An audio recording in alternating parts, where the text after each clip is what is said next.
Wilson sir, பொருந்தாத கூட்டணி, தமிழ்நாட்டிற்கு துரோகம் இழைக்கக்கூடிய கூட்டத்தோடு உறவாடி தமிழ்நாட்டை அடகு வைக்க வேண்டும் என்பதுதான் அந்த சந்தர்ப்பவாதிகளுடைய ஒரே எண்ணம். இங்கே மிரட்டி கூட்டணி வைத்துக் கொண்டு நீங்கள் ஜெயிக்க முடியுமா அப்படின்னு முதலமைச்சர் மு.க.ஸ்டாலின் கேள்வி எழுப்பியிருக்காரு. இல்லை, அது அரசியல். அதாவது இப்போது ஆளுங்கட்சி அவங்க எதிர்கட்சி தரப்பில் ஒரு கூட்டணி இருக்குதுன்னா அதை பாராட்ட செய்ய முடியாது, விமர்சனம் தான் செய்யணும்.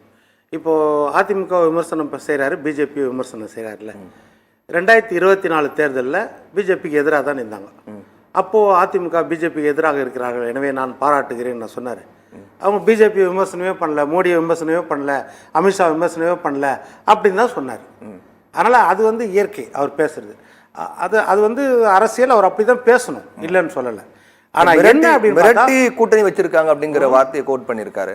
இல்லை, அப்போ இதே தான் அவங்கள சொன்னாங்க. 2011 மேலே 2வது மாடியில் அண்ணா அறிவாலயத்தில் சிபிஐ ரைடு, முதல் மாடியில் தயாளு அம்மாள் கூட விசாரணை, கீழே காங்கிரஸோட பேச்சுவார்த்தை டைரக்டா. அது எல்லாருமே எதிரியாவது மிரட்டினாங்கன்றதுக்கு எந்த ஆதாரமும் சொல்ல முடியாது. ஏதாவது ஒரு ஆதாரம் காட்டுங்க, மிரட்டினாங்கன்றதுக்கு ஏதாவது ஒரு ஆதாரம் காட்ட முடியுமா?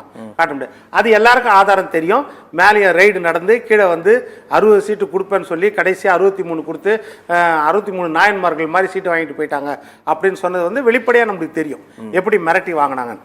அடுத்தது இப்போ இவரோட விஷயத்தில் என்னென்னா, இவர் மற்றபடி பேசுறது அதெல்லாம் அரசியல். எந்த கட்சியும் அப்படி தான் பேசுவோம். இவங்க அவங்கள குறை சொல்லுவாங்க, அவங்க இவங்க குறை சொல்லுவாங்க. இப்போ பாயிண்ட் என்ன அப்படின்னா, அவர் குஜராத் முதலமைச்சராக இருக்கும்போது நரேந்திர மோடி 3 விஷயத்தை சொன்னார்.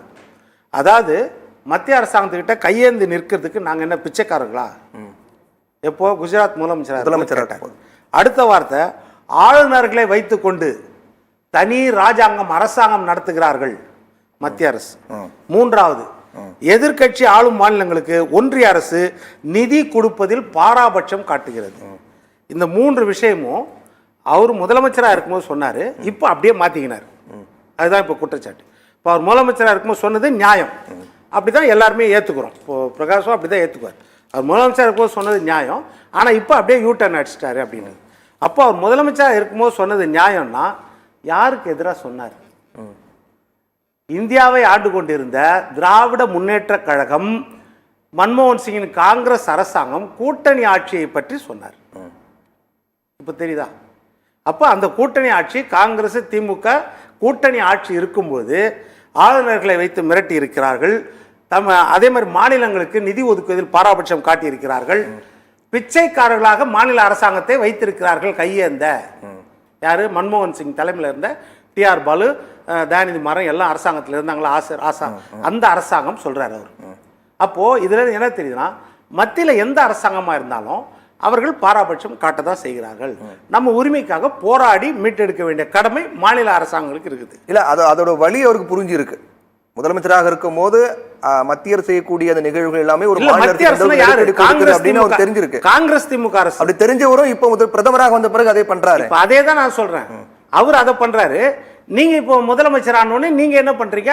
அதே மத்திய அரசை இப்போ குறை சொல்றீங்க. அவர் பிரதமர் ஆனோடனே, அவர் பிரதமராக இருக்கும்போது, அவர் முதலமைச்சராக இருக்கும்போது, காங்கிரஸ் அரசாங்கம் இருக்கும்போது இவர் பேசுறது நியாயம்னா இப்போ பேசுறதும் நியாயம் தான் இருக்கும். அதுதான் சொல்றேன்.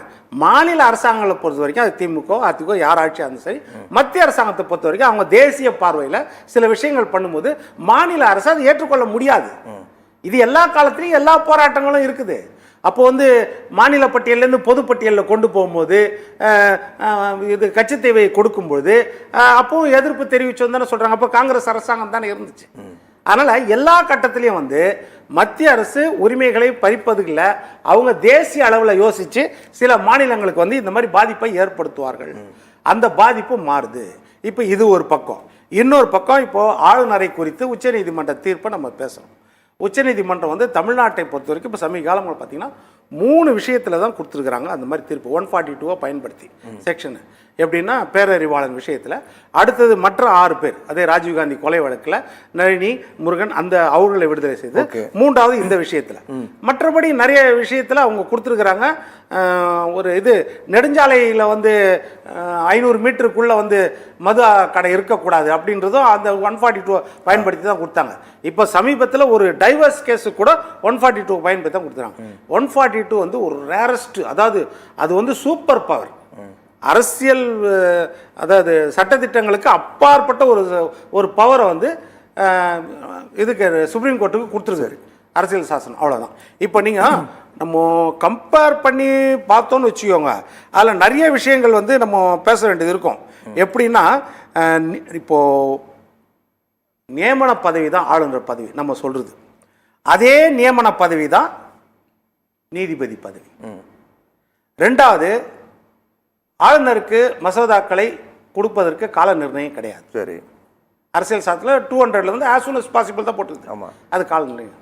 அதே மாதிரி தான் நீதிபதிக்கு ஒரு தீர்ப்பை கொடுக்கறதுக்கோ ஒரு விசாரணைக்கோ கால நிர்ணயம் கிடையாது. சரி, அது சிவில் கேஸாக இருந்தாலும் கிரிமினல் கேஸாக இருந்தாலும் அவங்களுக்கு கால நிர்ணயம் கிடையாது. மூன்றாவது விஷயம், அதே மாதிரி எப்படி 200 ஒரு அதிகாரம் கொடுத்துருக்குதோ கவர்னருக்கு ஒரு கிரே ஏரியாவை வச்சு அவங்களுக்கு கால நிர்ணயம் இல்லாமல் 142ன்ற அதிகாரம் வானளாவிய அதிகாரம் உச்ச நீதிமன்றங்களுக்கு சாசனம் கொடுத்துக்குது. அப்போது இதை எப்படி நீங்கள் பயன்படுத்துவீங்க? இப்போ இன்னைக்கு நம்ம சொல்லிடுறோம், இந்த மாதிரி ஜனாதிபதிக்கே ஒரு கால நிர்ணயம் கொடுக்குறாங்கன்னா அரசியல் சாசன சட்டம் சொல்வது அதுதான் நம்ம துணை ஜனாதிபதி சொல்கிறார். அரசியல் சட்டங்களை வந்து அதை வந்து இன்டர்பிரட் பண்ணுறதுக்கு தான் வந்து நீதிமன்றங்கள், சட்டம் இயற்றுறது கிடையாது நீதிமன்றங்கள். அப்படி இருக்கும்போது இது நாளைக்கு எதிர்காலத்தில் இந்த ஒரு பிரிவு இருக்குது 142, இது நாளைக்கு ஏதாவது ஒரு பூமரங்கா வெடிக்கக்கூடிய வாய்ப்பு இருக்கிறது எந்த கட்டத்தில்னாலும். அதாவது தேர்ந்தெடுக்கப்பட்ட அரசு எவ்வளோ முக்கியத்துவமோ அதே மாதிரி தேர்ந்தெடுக்கப்பட்ட மத்திய அரசு எவ்வளோ முக்கியத்துவமோ அதே மாதிரி தான் வந்து அரசியல் சாசன சட்டங்களும் முக்கியம். அப்போ சட்டங்களை இயற்ற இடமா வந்து நீதிமன்றம் வந்துடக்கூடாது அப்படின்ற உதாரணத்தை சொல்லி இன்றைக்கு கோடிக்கணக்கான ரூபாய் ஒரு நீதிபதி வீட்டிலேருந்து எடுத்திருக்கிறாங்க. அந்த வழக்கு என்ன ஆச்சு? இன்னைக்கு வரைக்கும் எஃப்ஐஆர் ஃபைல் பண்ணப்பட்டிருக்குதா? அப்போ இதை ஒரு கேள்விக்குறியாக்குறாங்க. அப்போ சாதாரண மனிதனுக்கு ஒரு நீதி, அப்போ நீதிபதிக்கு ஒரு நீதியா? அப்போ இந்த கேள்வியும் நாளைக்கு வருமா இல்லையா இதை கேட்குறாங்க. அப்போ இதெல்லாம் வந்து அரசியல் சாசனத்தில் இப்போ நம்ம கவர்னர் வந்து செய்தது சரி கிடையாது, அது வந்து உண்மை. கவர்னர் செய்தது வந்து மாநில அரசு தேர்ந்தெடுக்கப்பட்ட அரசை மதிக்காமல் அந்த மசோதாக்களை கிடப்பில் போட்டு வச்சது தவறு அப்படின்னு நம்ம வந்து அதை நம்ம ஏற்றுக்கிறோம். உண்மைதான் அது.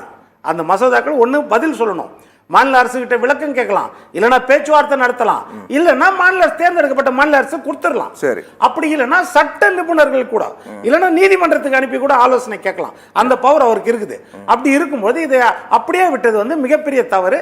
அதற்கு நீதிமன்றம் கொடுத்த கண்டனம் இல்லைன்னா அதுக்கு ஒரு இதை வந்து நீங்கள் ஒரு வாரத்தில் நிறைவேற்றி கொடுக்கணும்னு ஒரு சப்ஜெக்ட் ஓரியன்டாக கொடுக்கணும். அதற்கு இந்த தவறுக்காக இந்தியாவில் எந்த காலத்தில் எந்த கவர்னர் வந்தாலும் 3 மாசத்துல கொடுத்துடணும். எந்த ஒரு தீர்ப்பு வந்தது அதுதான் வந்து நாளைக்கு ஒரு ஆபத்தை விளைவிக்கக்கூடியதா இருக்கும் ஜனநாயகத்துல அப்படின்ற ஒரு கேள்வி இருக்கு. தமிழ்நாட்டுக்கு துரோகம் இழைக்கக்கூடிய கூட்டத்தோட உறவாடி தமிழ்நாட்டை அடகு வைக்க வேண்டும் என்பதுதான் சந்தர்ப்பவாத கூட்டணியுடைய ஒரே எண்ணம் அப்படின்னு குறிப்பிட்டிருக்காரு. இல்ல அதான் எந்த விதத்துல துரோகம் அது சொல்லணும்ல, எந்த விதத்துல துரோகம்? நிறைய விஷயங்களை பட்டியலிட்டு இருக்காரு. நீட்டுக்கு விலக்கு தர உறுதி கொடுக்க முடியுமா, அதே போன்று இந்தியை திணிக்க மாட்டோம்னு சொல்ல முடியுமா, தமிழ்நாட்டுக்கு சிறப்பு நிதி எவ்வளவு கொடுத்திருக்கான்னு பட்டியலிட முடியுமா, இவ்வளவு பிரச்சனைகள் தமிழ்நாட்டுக்கு எதிராக பண்ணிட்டு இருக்கக்கூடிய மத்திய அரசோட உறவாடிட்டு இருக்கீங்களே அப்படின்னு சொல்றாரு. இல்ல அதே மாதிரிதான் இவங்க காங்கிரஸ் ஆட்சி இருக்கும்போது இவங்க நான் கச்சத்தீவை மீட்டு கொடுத்துருவோன்னு ராகுல் காந்தி சொன்னாரா, இல்ல மன்மோகன் சிங் சொன்னாரா, இல்லைன்னா இடபிள்யூஎஸ் பொருளாதாரத்தில் பின்தங்கிய உயர் ஜாதியினருக்கு 10% இடஒதுக்கீடு அதை கொடுக்க மாட்டோம்னு சொல்லிடுறாங்களா? இப்போ ஒப்பந்தத்தில் சொல்லிடுவாங்களா? இல்ல இல்ல இப்போ அதே மாதிரி முல்லை பெரியார் ஆணைய ஸ்திரப்படுத்தி 152 அடியா கரண்ட்ல இப்போ ஆட்சியில் இருக்குது பாஜக. இப்போ இந்த மாதிரி பிரச்சனைகள் தமிழ்நாட்டு இருக்கு அப்படின்னு வரும்போது அவங்க இது டிமாண்டா வைக்கலாம் இல்லையா? எந்த ஆட்சி இருந்தாலும் நீங்க ஆட்சியில் இருக்கும்போது வசதியா மறந்துட்டு அடுத்த ஆட்சி இருக்கும்போது கேட்கறேன்னா என்ன அர்த்தம்? கல்வியை வந்து மாநில பட்டியலேருந்து அதாவது மாநில பட்டியலுக்கு மாத்திருவேன்னு காங்கிரஸ் கூட்டணி அரசுல அவங்க கொள்கை பிரகடனம் வச்சிருவாங்களா இந்த தேர்தலுக்கு? சொல்லுங்க. கல்வியை நாங்கள் ஆட்சிக்கு வந்தால், நாங்கள் தமிழ்நாட்டில் வந்தால் ஆட்சி எடுத்தா கூட நாங்கள் போராடுவோம் அப்படின்னு ராகுல் காந்தி பொது அறிக்கை கொடுப்பாரா? கல்வியை பொது பட்டியலேருந்து மாநில பட்டியலுக்கு கொண்டு வந்துருவோம் சொல்லுவாரா?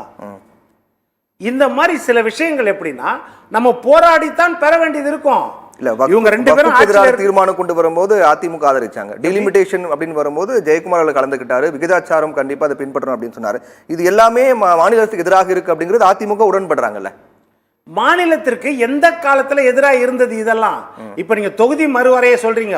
தொகுதி மறுவரை வந்து 1951 பிறகு நடத்தி இருக்கணும்னா அது 76ல நம்ம 71ல நடக்கணும்னா 71ல நம்ம குடும்ப கட்டுப்பாடு திட்டம் கொண்டு வந்தாலும் 76ல நம்ம இந்திரா காந்தி அம்மையார் 25 வயதுக்கு தள்ளி போட்டாங்க.